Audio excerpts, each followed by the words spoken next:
what he called the Chit Jagat, the Achit Jagat. Chit means the spiritually conscious world. Achit means the unconscious world. Now, as a footnote, remember, everything is ultimately conscious substance. But, as Guru Maharaj says, a part of the perfect appears to be imperfect. So even this world, the jivas are sarvagata. They're everywhere. Meaning, if you really get into it, if you analyze this to the matter, to the nth degree, you'll see it's a suspended animation of jivas and conscious substance. So we refer to it as achit, the non-conscious, unconscious world, the material world, matter. Because as we told, what is matter? But like an iceberg floating in an ocean of consciousness. As Guru Maharaj says, the whole thing is hypnotism. Right? So a cluster of subjective concepts makes an object. So, since it's all consciousness, what Guru Maharaj is talking about here, saying just like we see in this world too, you can see, the shadow of something is based upon the real thing. Right?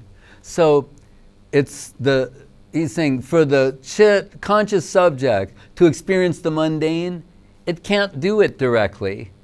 So what does it have to do? You have to have a shadow representation of the soul or the conscious self. And that shadow can operate in the shadowy world. Otherwise, consciousness cannot negotiate the unconscious plane. So Guru Maharaj introduced the conception of Chayabhas, Chidabhas, a shadow self. A shadow of mind is this mind. A shadow of the intelligence. It's a shadow self operating in the shadow world. And we're making so many observations about shadow-like existence.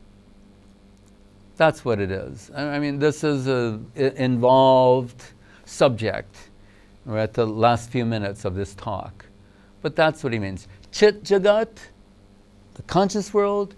Achit Jagat, the unconscious world. So how can units of consciousness navigate the unconsciousness or perceive and deal with the unconscious? So he introduced the conception, Chidabhas, a semblance, Chayabhas, a shadow self can operate, can deal with that.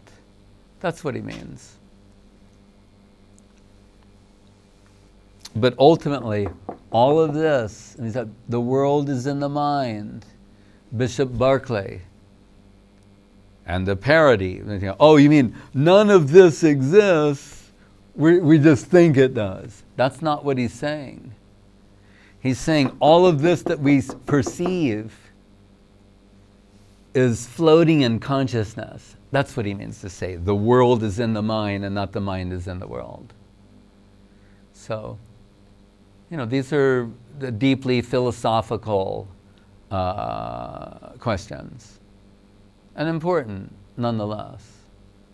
But we're told in the Bhagavatam, the example, and we can see now in the rainy season, the cloud is covering the moon, but the moon is illuminating the cloud. So all you see is the cloud, but without the illumination of the moon, you'd see nothing. So, don't think the cloud, the illumined cloud, is the real thing.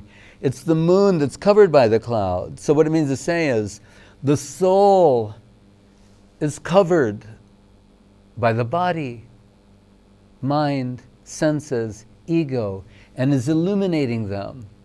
So what we see, the radiance of a person, the look in their eyes, the signals, signs that tell us of a presence of a person, really the soul's in the background, and that's our interest.